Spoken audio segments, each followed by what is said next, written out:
ਸਤਿ ਸ਼੍ਰੀ ਅਕਾਲ। ਮੈਂ ਜਤਿੰਦਰ ਸਿੰਘ ਖਹਿਰਾ, ਤੁਸੀਂ ਦੇਖ ਰਹੇ ਹੋ ਪੰਜਾਬ ਮੇਲ USA TV। ਖਬਰਾਂ ਦੇ ਇਸ ਬੁਲੇਟਿਨ 'ਚ ਤੁਹਾਡਾ ਸਵਾਗਤ ਹੈ। ਨਿਗਾਹ ਮਾਰਦੇ ਹਾਂ ਚੋਣਵੀਆਂ ਖਬਰਾਂ ਤੇ। ਚੰਡੀਗੜ੍ਹ ਦੇ ਕੇਂਦਰੀ ਰੂਲ ਲਾਗੂ ਹੋਣ ਤੋਂ ਬਾਅਦ ਮੁੱਖ ਮੰਤਰੀ ਭਗਵੰਤ ਮਾਨ ਦਾ ਵੱਡਾ ਬਿਆਨ। ਚੰਡੀਗੜ੍ਹ ਏਅਰਪੋਰਟ ਅਥਾਰਟੀ ਵੱਲੋਂ ਜਾਰੀ ਸਮਰ ਸਕੈਡਿਊਲ 'ਚ ਕਈ ਘਰੇਲੂ ਉਡਾਣਾਂ ਹੋਣਗੀਆਂ ਸ਼ੁਰੂ। ਕਿਸਾਨ ਆਗੂ ਰਾਕੇਸ਼ ਟਕੈਤ ਨੂੰ ਮਿਲੀ ਜਾਨੋਂ ਮਾਰਨ ਦੀ ਧਮਕੀ। ਨਵਾਂ ਸ਼ਹਿਰ 'ਚ ਦਿਲ ਦਹਿਲਾਉਣ ਵਾਲੀ ਵਾਰਦਾਤ, 18 ਗੋਲੀਆਂ ਮਾਰ ਕੇ ਨੌਜਵਾਨ ਦਾ ਕਤਲ। ਪੰਜਾਬ ਦੇ ਲੋਕਾਂ ਲਈ ਭਗਵੰਤ ਮਾਨ ਦਾ ਵੱਡਾ ਐਲਾਨ, ਰਾਸ਼ਨ ਨੂੰ ਲੈ ਕੇ ਲਾਗੂ ਕੀਤੀ ਵੱਡੀ ਸਕੀਮ। ਅੰਮ੍ਰਿਤਸਰ ਪੁਲਿਸ 'ਚ ਤੈਨਾਤ ASI ਦੀ 3 ਗੋਲੀਆਂ ਲੱਗਣ ਕਾਰਨ ਮੌਤ। ਅਮਰੀਕਾ ਤੋਂ ਆਈ ਪੁੱਤ ਦੀ ਬੜੀ ਦੁੱਖ ਵਾਲੀ ਖਬਰ, ਝੱਲਣਾ ਹੋਇਆ ਮੁਸ਼ਕਿਲ। ਤੇ ਹੁਣ ਖਬਰਾਂ ਵਿਸਥਾਰ ਨਾਲ।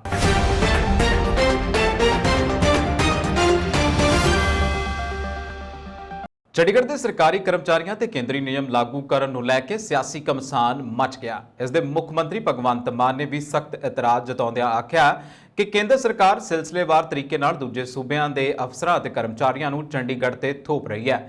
ਕੇਂਦਰ ਦਾ ਨਵਾਂ ਫੈਸਲਾ ਪੰਜਾਬ ਪੁਨਰਗਠਨ ਐਕਟ 1966 ਦੀ ਭਾਵਨਾ ਦੇ ਖਿਲਾਫ ਹੈ। ਚੰਡੀਗੜ੍ਹ ਤੇ ਆਪਣੇ ਹੱਕ ਲਈ ਪੰਜਾਬ ਮਜ਼ਬੂਤੀ ਨਾਲ ਲੜੇਗਾ।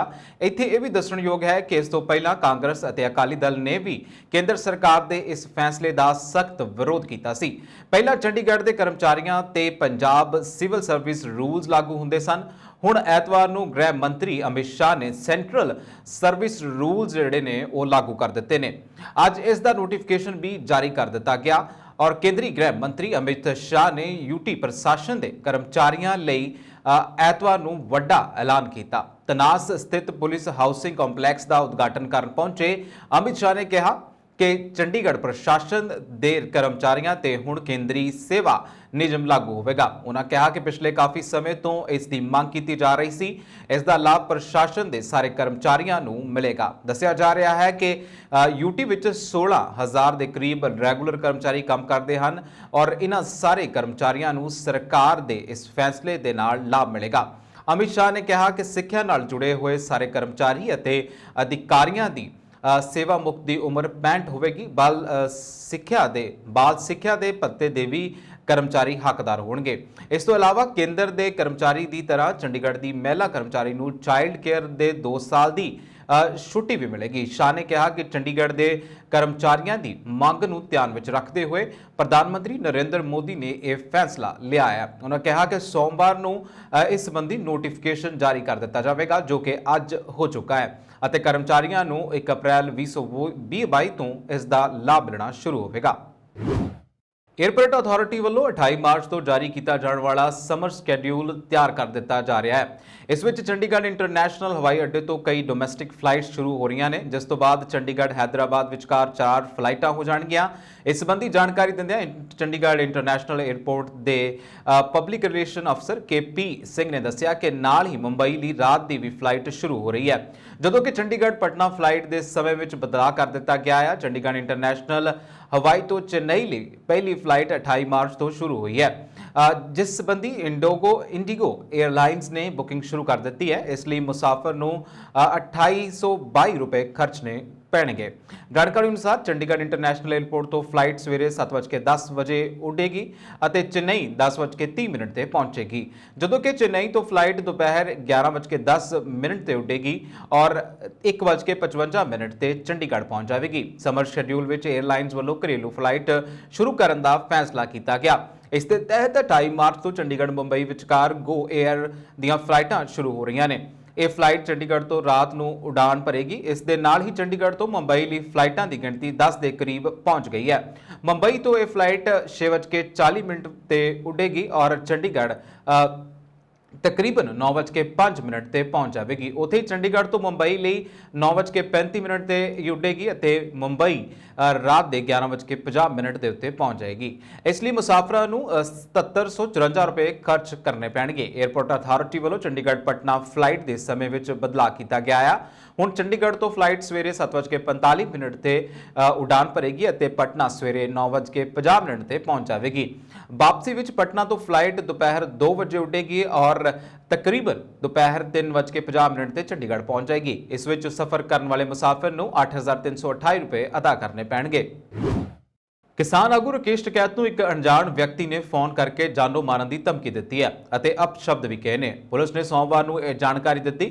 ਮੁਜ਼ੱਫਰਨਗਰ ਦੇ ਸੀਨੀਅਰ ਪੁਲਿਸ ਸੁਪਰਡੈਂਟੈਂਟ ਅਭਿਸ਼ੇਕ ਯਾਦਵ ਨੇ ਦੱਸਿਆ ਕਿ ਪੁਲਿਸ ਨੇ ਭਾਰਤੀ ਕਿਸਾਨ ਯੂਨੀਅਨ ਨੇਤਾ ਡਰਾਈਵਰ ਪਰਜਵਾਲ ਤਿਆਗੀ ਦੀ ਸ਼ਿਕਾਇਤ ਦੇ ਆਧਾਰ ਤੇ ਸਿਵਲ ਨਾਜਾਇਜ਼ ਥਾਣੇ 'ਚ ਸ਼ਾਮਲ ਦਰਜ ਕਰਕੇ ਜਾਂਚ ਸ਼ੁਰੂ ਕਰ ਦਿੱਤੀ ਹੈ। ਪੁਲਿਸ ਨੇ ਕਿਹਾ ਕਿ ਇਸ ਵਿੱਚ senior sub inspector Rakesh Sharma ਦੀ ਅਗਵਾਈ 'ਚ ਪੁਲਿਸ ਦੀ ਟੀਮ ਟਕੈਤ ਦੇ ਘਰ ਗਈ ਹੈ ਤੇ ਉਹਨਾਂ ਨਾਲ ਗੱਲਬਾਤ ਕੀਤੀ ਹੈ। ਪੁਲਿਸ ਉਸ ਨੰਬਰ ਦੇ ਕਾਲ ਡਿਟੇਲ ਰਿਕਾਰਡ ਦੀ ਜਾਂਚ ਕਰ ਰਹੀ ਹੈ ਜਿਸ ਦੀ ਵਰਤੋਂ ਨੇਤਾ ਨੂੰ ਧਮਕੀ ਦੇਣ ਲਈ ਕੀਤੀ ਗਈ ਸੀ। ਪੁਲਿਸ ਨੇ ਦੱਸਿਆ ਕਿ ਉਹ ਉਕਤ ਨੰਬਰ ਦੀ ਲੋਕੇਸ਼ਨ ਵੀ ਜਾਣਨ ਦੀ ਕੋਸ਼ਿਸ਼ ਕਰ ਰਹੀ ਹੈ। ਇੱਕ ਪੁਲਿਸ ਅਧਿਕਾਰੀ ਨੇ ਕਿਹਾ ਕਿ ਸਾਨੂੰ ਜਲਦੀ ਗ੍ਰਿਫਤਾਰੀ ਦੀ ਉਮੀਦ ਹੈ। ਸਾਡੇ ਉੱਤਮ ਅਧਿਕਾਰੀ ਇਸ ਮਾਮਲੇ ਦੀ ਜਾਂਚ ਕਰ ਰਹੇ ਨੇ। ਨਵਾਂ ਸ਼ਹਿਰ ਵਿੱਚ ਅੱਜ ਦਿਨ ਚੜ੍ਹਦੇ ਇੱਕ ਨੌਜਵਾਨ ਦਾ ਅੰਨ੍ਹੇਵਾਹ ਗੋਲੀਆਂ ਮਾਰ ਕੇ ਕਤਲ ਕਰ ਦਿੱਤਾ ਗਿਆ। ਮ੍ਰਿਤਕ ਨੌਜਵਾਨ ਦੀ ਪਛਾਣ ਮੱਖਣ ਕੰਗਾ ਜੋ ਕਿ ਪਿੰਡ ਕੰਗਾ ਦਾ ਰਹਿਣ ਵਾਲਾ ਸੀ ਵਜੋਂ ਹੋਈ ਹੈ। ਮਿਲੀ ਜਾਣਕਾਰੀ ਮੁਤਾਬਕ ਮੱਖਣ ਖੇਤੀ ਕਰਦਾ ਸੀ ਅਤੇ ਅੱਜ ਉਸਨੇ ਦੁੱਧ ਲੈਣ ਤੋਂ ਬਾਅਦ ਆਪਣੇ ਸਹੁਰੇ ਘਰ ਜਾਣਾ ਸੀ। ਜਿਵੇਂ ਹੀ ਉਕਤ ਨੌਜਵਾਨ ਸੜਕ ਤੇ ਸਥਿਤ ਪੈਟਰੋਲ ਪੰਪ ਦੇ ਤੇਲ ਪਾਉਣ ਲਈ ਰੁਕਿਆ ਤਾਂ ਇੱਕ ਚਿੱਟੇ ਰੰਗ ਦੀ ਗੱਡੀ ਵਿੱਚ ਆਏ ਹਮਲਾਵਰਾਂ ਨੇ ਮੱਖਣ ਤੇ ਤਾਬੜਤੋੜ ਗੋਲੀਆਂ ਚਲਾ ਦਿੱਤੀਆਂ। ਹਮਲਾਵਰਾਂ ਵੱਲੋਂ ਮੱਖਣ ਨੂੰ ਲਗਭਗ 18 ਗੋਲੀਆਂ ਮਾਰੀਆਂ ਗਈਆਂ ਜਿਸ ਨਾਲ ਉਸ ਦੀ ਮੌਕੇ ਤੇ ਹੀ ਮੌਤ ਹੋ ਗਈ। ਵਾਰਦਾਤ ਤੋਂ ਬਾਅਦ ਹਮਲਾਵਰ ਮੌਕੇ ਤੋਂ ਫਰਾਰ ਹੋ ਗਏ। ਫਿਲਹਾਲ ਅਜੇ ਤੱਕ ਇਹ ਪਤਾ ਨਹੀਂ ਚੱਲ ਸਕਿਆ ਕਿ ਇਸ ਘਟਨਾ ਦਾ ਕਾਰਨ ਕੌਣ ਸੀ ਅਤੇ ਕੀ ਕਾਰਨ ਸੀ ਜਿਸ ਕਾਰਨ ਇਸ ਨੌਜਵਾਨ ਨੂੰ ਕਤਲ ਕੀਤਾ ਗਿਆ। ਉਧਰ ਮੌਕੇ ਤੇ ਪਹੁੰਚੇ ਜਾਂਚ ਅਧਿਕਾਰੀਆਂ ਨੇ ਦੱਸਿਆ ਕਿ ਮੱਖਣ ਨਾਮਕ ਨੌਜਵਾਨ ਦਾ ਕਤਲ ਹੋ ਗਿਆ। ਪੁਲਿਸ ਟੀਮ ਨੂੰ ਮੌਕੇ ਤੇ ਕੁਝ ਸੁਰਾਗ ਮਿਲੇ ਨੇ, ਬਾਕੀ ਜਾਂਚ ਚੱਲ ਰਹੀ ਹੈ। ਮੌਕੇ ਤੇ ਮੌਜੂਦ ਲੋਕਾਂ ਨੇ ਦੱਸਿਆ ਕਿ ਹਮਲਾਵਰ ਸਫਾਰੀ ਗੱਡੀ ਤੇ ਸਵਾਰ ਸਨ ਅਤੇ ਉਹਨਾਂ ਦੀ ਗਿਣਤੀ 5 ਤੋਂ 6 ਸੀ ਜਿਨ੍ਹਾਂ ਨੇ ਮੱਖਣ ਤੇ ਅੰਨ੍ਹੇਵਾਹ ਗੋਲੀਆਂ ਚਲਾ ਦਿੱਤੀਆਂ। ਪੁਲਿਸ ਨੇ ਵੱਖ-ਵੱਖ ਟੀਮਾਂ ਲਗਾ ਕੇ ਜਾਂਚ ਸ਼ੁਰੂ ਕਰ ਦਿੱਤੀ ਹੈ। ਪੁਲਿਸ ਮੁਤਾਬਕ ਸੀਸੀਟੀਵੀ ਦੀ ਜਾਂਚ ਲਈ ਟੀਮਾਂ ਬੁਲਾਈਆਂ ਗਈਆਂ ਹਨ ਅਤੇ ਜਲਦ ਹੀ ਵਾਰਦਾਤ ਦਾ ਸੱਚ ਸਾਹਮਣੇ ਲਿਆਂਦਾ ਜਾਵੇਗਾ। ਪੰਜਾਬ ਦੇ ਮੁੱਖ ਮੰਤਰੀ ਭਗਵੰਤ ਮਾਨ ਵੱਲੋਂ ਪੰਜਾਬ ਦੇ ਲੋਕਾਂ ਲਈ ਵੱਡਾ ਐਲਾਨ ਕੀਤਾ ਗਿਆ। ਭਗਵੰਤ ਮਾਨ ਨੇ ਕਿਹਾ ਕਿ ਹੁਣ ਪੰਜਾਬ 'ਚ ਰਾਸ਼ਨ ਦੀ ਡੋਰ ਸਟੈਪ ਡਿਲੀਵਰੀ ਸ਼ੁਰੂ ਹੋਵੇਗੀ। ਮਤਲਬ ਕਿ ਹੁਣ ਮਾਨ ਸਰਕਾਰ ਘਰ-ਘਰ ਰਾਸ਼ਨ ਪਹੁੰਚਾਵੇਗੀ। ਉਹਨਾਂ ਕਿਹਾ ਕਿ ਲੋਕਾਂ ਨੂੰ ਸਾਫ਼ ਸੁਥਰਾ ਰਾਸ਼ਨ ਮੁਹੱਈਆ ਕਰਵਾਇਆ ਜਾਵੇਗਾ। ਭਗਵੰਤ ਮਾਨ ਨੇ ਕਿਹਾ ਕਿ ਜਿਹੜਾ ਵਿਅਕਤੀ ਉਸੇ ਦਿਨ ਹੀ ਕਮਾ ਕੇ ਉਸੇ ਦਿਨ ਖਾਂਦਾ ਹੈ, ਜੇਕਰ ਉਸ ਨੂੰ ਰਾਸ਼ਨ ਲੈਣ ਦੀ ਦਿਹਾੜੀ ਤੋੜਨੀ ਪਵੇ ਤਾਂ ਕਿੰਨੇ ਦੁੱਖ ਦੀ ਗੱਲ ਹੈ। ਉਹਨਾਂ ਕਿਹਾ ਕਿ ਬਜ਼ੁਰਗ ਮਾਵਾਂ ਦੀ 2-2 ਕਿਲੋਮੀਟਰ ਦੂਰੀ ਤੇ ਰਾਸ਼ਨ ਡਿਪੂ ਤੋਂ ਆਪਣਾ ਰਾਸ਼ਨ ਲੈ ਕੇ ਆਉਂਦੀਆਂ ਹਨ। ਇਸ ਤੋਂ ਬਾਅਦ ਕਣਕ ਅਤੇ ਦਾਲ 'ਚ ਰੋਡ ਚੁਗਣੇ ਪੈਂਦੇ ਹਨ ਅਤੇ ਕਣਕ ਦੀ ਹਾਲਤ ਵੀ ਕਈ ਵਾਰ ਖਾਣਯੋਗ ਨਹੀਂ ਹੁੰਦੀ। ਉਹਨਾਂ ਕਿਹਾ ਕਿ ਪੰਜਾਬ ਦੇ ਲੋਕਾਂ ਨੂੰ ਇਹਨਾਂ ਗੱਲਾਂ ਤੋਂ ਛੁਟਕਾਰਾ ਮਿਲੇਗਾ। ਉਹਨਾਂ ਕਿਹਾ ਕਿ ਇਸ ਲਈ ਲੋਕਾਂ ਦੇ ਘਰਾਂ ਤੱਕ ਰਾਸ਼ਨ ਪਹੁੰਚਾਉਣ ਦਾ ਫੈਸਲਾ ਸਾਡੀ ਸਰਕਾਰ ਨੇ ਲਿਆ। ਉਹਨਾਂ ਕਿਹਾ ਕਿ ਵਧੀਆ ਸਾਫ਼ ਬੋਰੀਆਂ 'ਚ ਬਿਲਕੁਲ ਸਾਫ਼ ਕਣਕ ਜਾਂ ਦਾਲ ਲੋਕਾਂ ਦੇ ਘਰਾਂ ਤੱਕ ਪਹੁੰਚੇਗੀ ਅਤੇ ਕਿਸੇ ਨੂੰ ਵੀ ਦਿਹਾੜੀ ਤੋੜਨ ਜਾਂ ਲਾਈਨ 'ਚ ਲੱਗਣ ਦੀ ਲੋੜ ਨਹੀਂ ਪਵੇਗੀ। ਉਹਨਾਂ ਕਿਹਾ ਕਿ ਜਿੰਨੇ ਵਜੇ ਵੀ ਤੁਸੀਂ ਘਰ ਹੋ ਸਾਡੇ ਅਫਸਰ ਉਨੇ ਵਜੇ ਹੀ ਤੁਹਾਡੇ ਘਰ ਰਾਸ਼ਨ ਪਹੁੰਚਾਉਣਗੇ। ਉਹਨਾਂ ਕਿਹਾ ਕਿ ਇਹ ਸਕੀਮ ਬਿਲਕੁਲ ਆਪਸ਼ਨਲ ਹੈ ਅਤੇ ਇਸ ਨੂੰ ਤੁਸੀਂ ਆਪਣੀ ਮਰਜ਼ੀ ਨਾਲ ਚੁਣ ਸਕਦੇ ਹੋ। ਉਹਨਾਂ ਨੇ ਕਿਹਾ ਕਿ ਜੇਕਰ ਰਾਸ਼ਨ ਡਿਪੂ ਤੁਹਾਡੇ ਬਿਲਕੁਲ ਨੇੜੇ ਹੈ ਤਾਂ ਤੁਸੀਂ ਕਹਿ ਸਕਦੇ ਹੋ ਕਿ ਤੁਹਾਨੂੰ ਰਾਸ਼ਨ ਲਿਆਉਣ ਜਾਂ ਦੇਣ 'ਚ ਕੋਈ ਦਿੱਕਤ ਨਹੀਂ ਹੈ।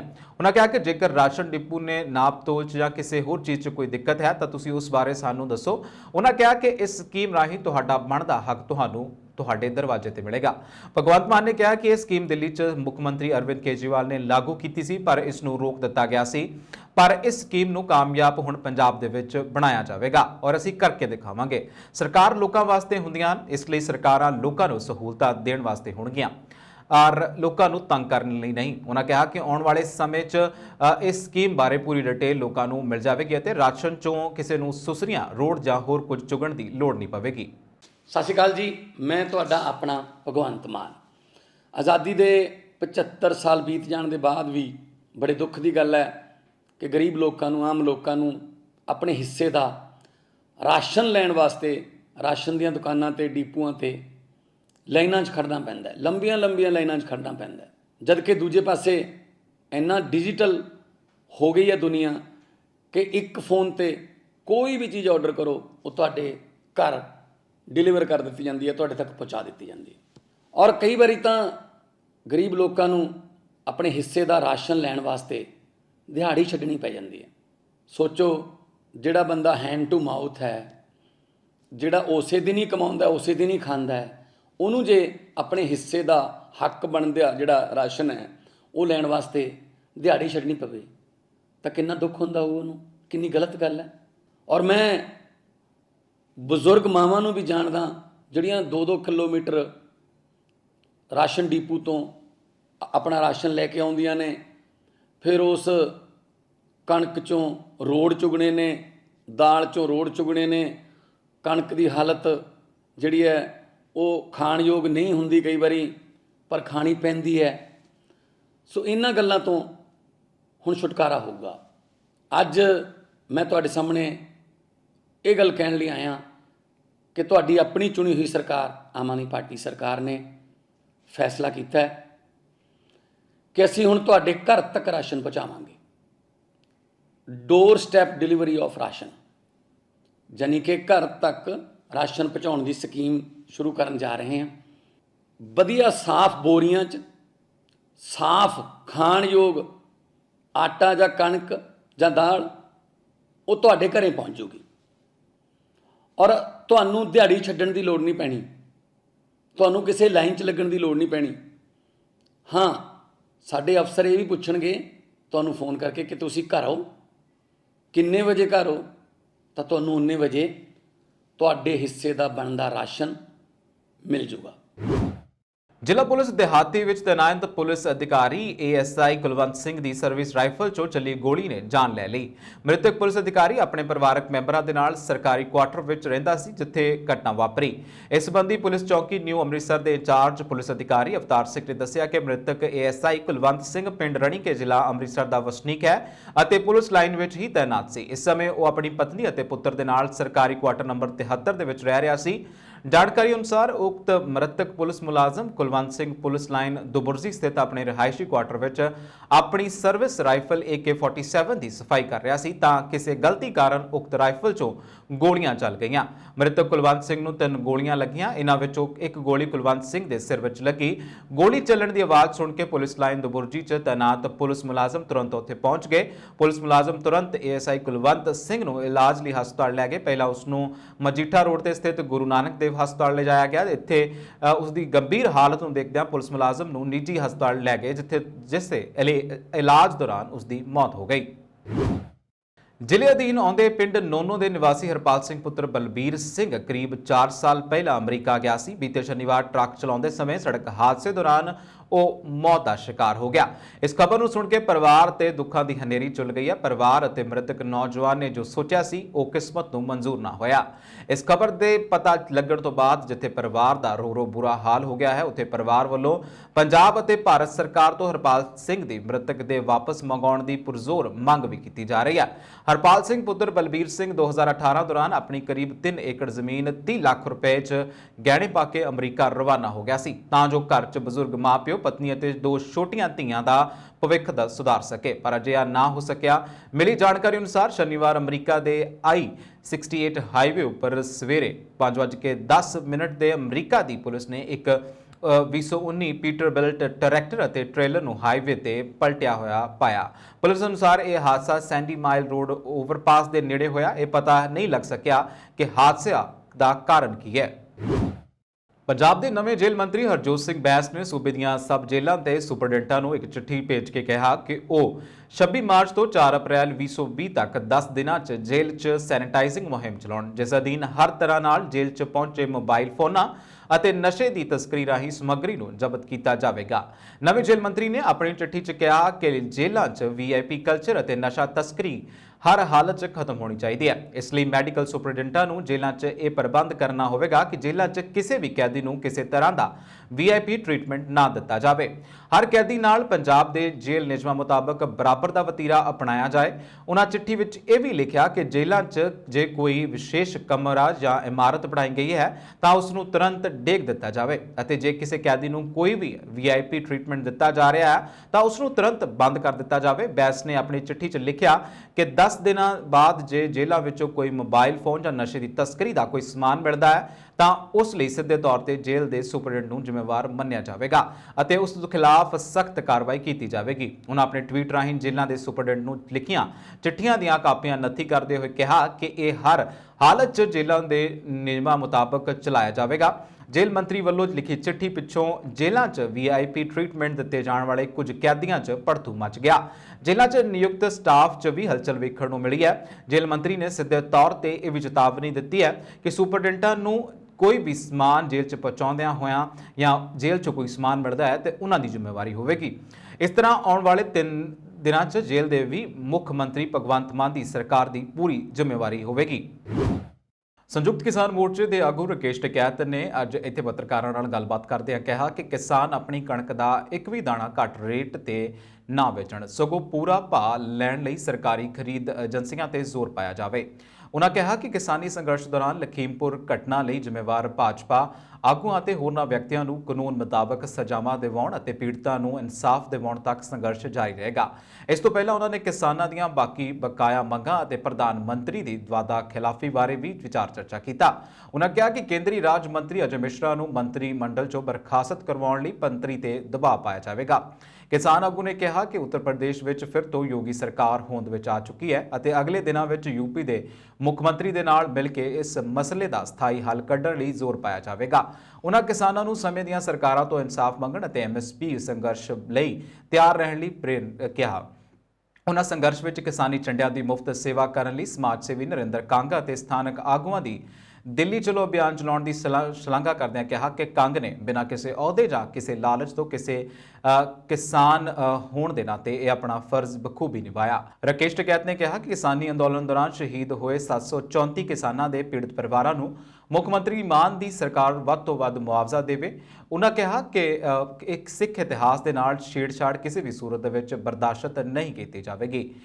ਇਸ ਦੀ ਜਿੰਨੀ ਨਿੰਦਾ ਹੋ ਸਕੇ ਉਨੀ ਘੱਟ ਹੈ। ਇਸ ਮੌਕੇ ਦਿੱਲੀ ਚਲੋ ਕਾਫਲੇ ਦੇ ਚੇਅਰਮੈਨ ਐਡਵੋਕੇਟ ਗਗਨਪ੍ਰੀਤ ਸਿੰਘ, ਪਰਮਜੀਤ ਸਿੰਘ ਪੰਮਾ, ਜਸਵੀਰ ਸਿੰਘ ਕਿਸਾਨ ਆਗੂ ਹਰਿੰਦਰ ਸਿੰਘ ਲੱਖੋਵਾਲ ਅਤੇ ਨਿਰਮਲ ਸਿੰਘ ਸਿੱਧੂ ਵੀ ਹਾਜ਼ਰ ਰਹੇ। ਕੈਬਨਿਟ ਮੰਤਰੀ ਹਰਜੋਤ ਸਿੰਘ ਬੈਂਸ ਨੇ ਅੱਜ ਇੱਥੇ ਕਿਹਾ ਕਿ ਪੰਜਾਬ ਸਰਕਾਰ ਵੱਲੋਂ ਜਲਦ ਹੀ ਰੂਪਨਗਰ ਅਤੇ ਸਰਹੱਦੀ ਸ਼ਹਿਰ ਨੰਗਲ ਨੂੰ ਸੈਰ ਸਪਾਟਾ ਕੇਂਦਰ ਅਤੇ ਕੀਰਤਪੁਰ ਸਾਹਿਬ ਤੇ ਸ਼੍ਰੀ ਅਨੰਦਪੁਰ ਸਾਹਿਬ ਨੂੰ ਸੈਲਾਨੀ ਕੇਂਦਰ ਵਜੋਂ ਵਿਕਸਿਤ ਕਰਨ ਦੀ ਕੋਸ਼ਿਸ਼ ਕੀਤੀ ਜਾਵੇਗੀ। ਉਨ੍ਹਾਂ ਕਿਹਾ ਕਿ ਸ਼੍ਰੀ ਅਨੰਦਪੁਰ ਸਾਹਿਬ ਤੋਂ ਮਾਤਾ ਨੈਣਾ ਦੇਵੀ ਮੰਦਿਰ ਤੱਕ ਸਾਲਾਂ ਤੋਂ ਲਟਕਿਆ ਰੋਪੜ ਦਾ ਪ੍ਰੋਜੈਕਟ ਮੁੜ ਲੀਹ ਤੇ ਲਿਆ ਕੇ ਚਾਲੂ ਕਰਵਾਇਆ ਜਾਵੇਗਾ। ਇਸੇ ਤਰ੍ਹਾਂ ਇਤਿਹਾਸਕ ਸ਼ਹਿਰ ਕੀਰਤਪੁਰ ਸਾਹਿਬ ਦੇ ਬਾਜ਼ਾਰਾਂ ਅਤੇ ਇੱਥੋਂ ਦੇ ਧਾਰਮਿਕ ਸਥਾਨਾਂ ਦੇ ਸੁੰਦਰੀਕਰਨ ਦੀ ਵੀ ਕੋਸ਼ਿਸ਼ ਕੀਤੀ ਜਾਵੇਗੀ। ਉਨ੍ਹਾਂ ਕਿਹਾ ਕਿ ਇਤਿਹਾਸਕ ਤੇ ਧਾਰਮਿਕ ਪੱਖ ਤੋਂ ਅਨੰਦਪੁਰ ਸਾਹਿਬ ਦੀ ਕਾਫੀ ਮਹੱਤਤਾ ਹੈ। ਜ਼ਿਲ੍ਹਾ ਰੂਪਨਗਰ ਦੇ ਇਸ ਖਿੱਤੇ ਨੂੰ ਦੁਨੀਆ ਭਰ ਦੇ ਸੈਲਾਨੀਆਂ ਵੱਲੋਂ ਖਾਸ ਤੌਰ ਤੇ ਪਸੰਦ ਕੀਤਾ ਜਾਂਦਾ ਹੈ, ਪਰ ਇਸ ਤੇ ਸੰਭਾਵਨਾ ਤਲਾਸ਼ਣ ਦੀ ਲੋੜ ਹੈ, ਜਿਸ ਵਾਸਤੇ ਜਲਦ ਹੀ ਵਿਸ਼ੇ ਦੇ ਮਾਹਿਰ ਲੋਕਾਂ ਦੇ ਨਾਲ ਸਲਾਹ ਕਰਕੇ ਇੱਕ ਪੂਰਾ ਪ੍ਰੋਗਰਾਮ ਤਿਆਰ ਕੀਤਾ ਜਾਵੇਗਾ ਅਤੇ ਇਹ ਖਿੱਤਾ ਸੈਲਾਨੀ ਕੇਂਦਰ ਵਜੋਂ ਵਿਕਸਿਤ ਕੀਤਾ ਜਾਵੇਗਾ। ਉਨ੍ਹਾਂ ਕਿਹਾ ਕਿ ਨੰਗਲ ਨੂੰ ਮਿਨੀ ਚੰਡੀਗੜ੍ਹ ਦੇ ਨਾਮ ਨਾਲ ਜਾਣਿਆ ਜਾਂਦਾ ਹੈ, ਪਰ ਬੀਤੇ ਸਮਿਆਂ ਦੌਰਾਨ ਸਰਕਾਰ ਨੇ ਇਸ ਸ਼ਹਿਰ ਨੂੰ ਅਣਗੌਲਿਆ ਕੀਤਾ ਹੈ। ਹੁਣ ਉਹ ਆਪਣੇ ਵਿਭਾਗ ਰਾਹੀਂ ਇਹ ਸ਼ਹਿਰ ਸੰਸਾਰ ਦੇ ਮਾਨਚਿੱਤਰ ਤੇ ਉਭਾਰਨ ਵਿੱਚ ਕੋਈ ਕਸਰ ਬਾਕੀ ਨਹੀਂ ਛੱਡਣਗੇ। ਹਾੜੀ ਦੀ ਪ੍ਰਮੁੱਖ ਫਸਲ ਕਣਕ ਦੀ ਵਾਢੀ ਦਾ ਕੰਮ ਸ਼ੁਰੂ ਹੋ ਗਿਆ। ਕੰਬਾਈਨ ਦੇ ਨਾਲ ਕਣਕ ਦੀ ਕਟਾਈ ਵੀ 1-2 ਦਿਨਾਂ ਦੇ ਵਿੱਚ ਸ਼ੁਰੂ ਹੋ ਜਾਵੇਗੀ। ਇੱਥੋਂ ਲਾਂਡਰਾਂ ਨੂੰ ਜਾਂਦੇ ਕੌਮੀ ਮਾਰਗ ਤੇ ਪੈਂਦੇ ਪਿੰਡ ਸਨੇਟਾ ਵਿੱਚ ਅੱਜ ਪ੍ਰਵਾਸੀ ਮਜ਼ਦੂਰਾਂ ਨੇ ਕਣਕ ਦੀ ਵਾਢੀ ਸ਼ੁਰੂ ਕਰ ਦਿੱਤੀ। ਅਗਲੇ ਕੁਝ 1-2 ਦਿਨਾਂ ਦੇ ਵਿੱਚ ਤਸੌਲੀ, ਗੋਬਿੰਦਗੜ੍ਹ, ਦੁਰਾਲੀ, ਭੀਮਗੜ੍ਹ, ਦੈੜੀ, ਬਠਲਾਲਾ ਵਿੱਚ ਵੀ ਵਾਢੀ ਦਾ ਕੰਮ ਸ਼ੁਰੂ ਹੋ ਜਾਵੇਗਾ। ਪਿਛਲੇ ਕੁਝ ਦਿਨਾਂ ਵਿੱਚ ਤਾਪਮਾਨ ਵਿੱਚ ਇੱਕਦਮ ਵਾਧਾ ਹੋਣ ਨਾਲ ਕਣਕ ਕੁਝ ਦਿਨ ਪਹਿਲਾਂ ਪੱਕਣੀ ਸ਼ੁਰੂ ਹੋ ਗਈ ਹੈ। ਸਨੇਟਾ ਦੇ ਕਿਸਾਨ ਪਰਵਿੰਦਰ ਸਿੰਘ ਨੇ ਦੱਸਿਆ ਕਿ ਪਸ਼ੂਆਂ ਦੀ ਤੂੜੀ ਦੀ ਲੋੜ ਕਾਰਨ ਉਹ ਹੱਥ ਨਾਲ ਕਣਕ ਵੱਢਣ ਨੂੰ ਤਰਜੀਹ ਦੇ ਰਹੇ ਨੇ। ਉਹਨਾਂ ਦੱਸਿਆ ਕਿ ਕਣਕ ਦੀ ਵਾਢੀ, ਬਣਾਈ, ਥ੍ਰੈਸ਼ਰ ਨਾਲ ਕਟਾਈ ਕਰਾਉਣ ਅਤੇ ਤੂੜੀ ਢੋਣ ਦੇ ਸਮੁੱਚੇ ਕੰਮ ਦਾ ਮਜ਼ਦੂਰਾਂ ਨੂੰ 7500 ਰੁਪਏ ਪ੍ਰਤੀ ਏਕੜ ਦੇ ਹਿਸਾਬ ਦੇ ਨਾਲ ਠੇਕਾ ਦਿੱਤਾ ਗਿਆ। ਸਨੇਟਾ ਦੇ ਕਿਸਾਨ ਰਵਿੰਦਰ ਸਿੰਘ, ਗੋਬਿੰਦਗੜ੍ਹ ਦੇ ਗੁਰਵਿੰਦਰ ਸਿੰਘ, ਤਸੌਲੀ ਦੇ ਕੇਸਰ ਸਿੰਘ, ਡੈੜੀ ਦੇ ਸ਼ੇਰ ਸਿੰਘ, ਬਟਲਾਲਾ ਦੇ ਹਰਪਾਲ ਸਿੰਘ, ਦੁਰਾਲੀ ਦੇ ਬਲਵੀਰ ਸਿੰਘ ਨੇ ਦੱਸਿਆ ਕਿ ਉਹ ਅਗਲੇ 1-2 ਦਿਨਾਂ ਦੇ ਵਿੱਚ ਕਣਕ ਦੀ ਵਾਢੀ ਆਰੰਭ ਕਰ ਦੇਣਗੇ।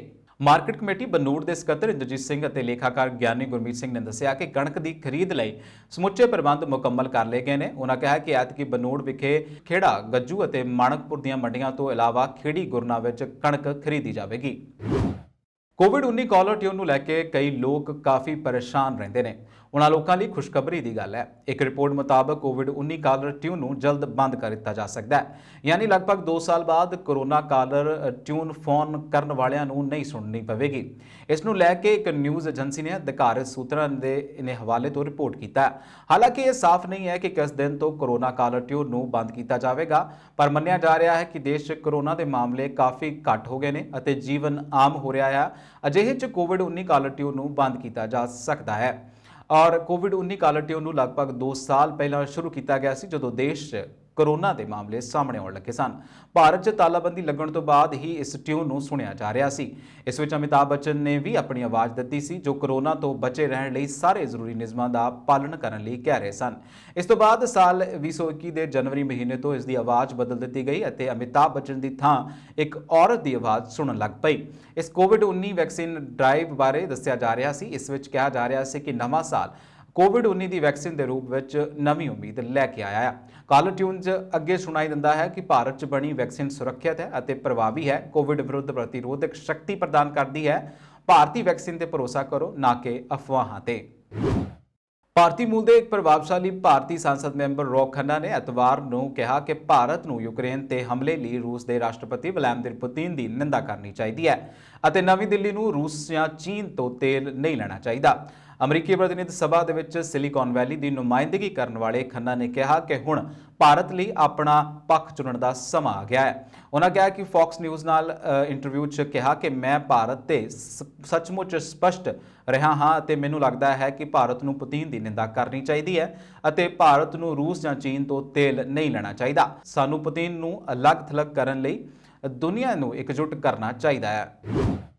ਯੂਕਰੇਨ ਦੇ ਰਾਸ਼ਟਰਪਤੀ ਵਲੋਦੀਮਿਰ ਜ਼ੈਲੈਂਸਕੀ ਨੇ ਐਤਵਾਰ ਰਾਤ ਨੂੰ ਰਾਸ਼ਟਰ ਨੂੰ ਸੰਬੋਧਨ ਕਰਦਿਆਂ ਕਿਹਾ ਕਿ ਤੁਰਕੀ ਵਿੱਚ ਰੂਸ ਨਾਲ ਇਸ ਹਫ਼ਤੇ ਹੋਣ ਜਾ ਰਹੀ ਗੱਲਬਾਤ ਵਿੱਚ ਯੂਕਰੇਨ ਦੀ ਪ੍ਰਭੂਸੱਤਾ ਅਤੇ ਖੇਤਰੀ ਅਖੰਡਤਾ ਨੂੰ ਤਰਜੀਹ ਦੇ ਤੌਰ ਤੇ ਕੇਂਦਰਿਤ ਕੀਤਾ ਜਾਵੇਗਾ। ਜ਼ੈਲੈਂਸਕੀ ਨੇ ਕਿਹਾ ਕਿ ਅਸੀਂ ਬਿਨਾਂ ਦੇਰੀ ਕੀਤੇ ਸੱਚਮੁੱਚ ਸ਼ਾਂਤੀ ਚਾਹੁੰਦੇ ਹਾਂ। ਤੁਰਕੀ ਵਿੱਚ ਆਮੋ ਸਾਹਮਣੇ ਗੱਲਬਾਤ ਇੱਕ ਮੌਕਾ ਹੈ ਤੇ ਲੋੜ ਹੈ। ਇਹ ਬੁਰਾ ਨਹੀਂ ਹੈ। ਦੇਖਦੇ ਹਾਂ ਕਿ ਇਸ ਦੇ ਕੀ ਨਤੀਜੇ ਨਿਕਲਦੇ ਨੇ। ਉਹਨਾਂ ਕਿਹਾ ਕਿ ਮੈਂ ਦੂਜੇ ਦੇਸ਼ਾਂ ਦੀਆਂ ਸੰਸਦਾਂ ਨੂੰ ਲਗਾਤਾਰ ਅਪੀਲ ਕਰਦਾ ਰਹਾਂਗਾ ਅਤੇ ਉਹਨਾਂ ਨੂੰ ਘੇਰਾਬੰਦੀ ਵਾਲੇ ਮਾਰੀਉਪੋਲ ਸ਼ਹਿਰ ਦੀ ਗੰਭੀਰ ਸਥਿਤੀ ਨੂੰ ਯਾਦ ਕਰਵਾਉਂਦਾ ਰਹਾਂਗਾ।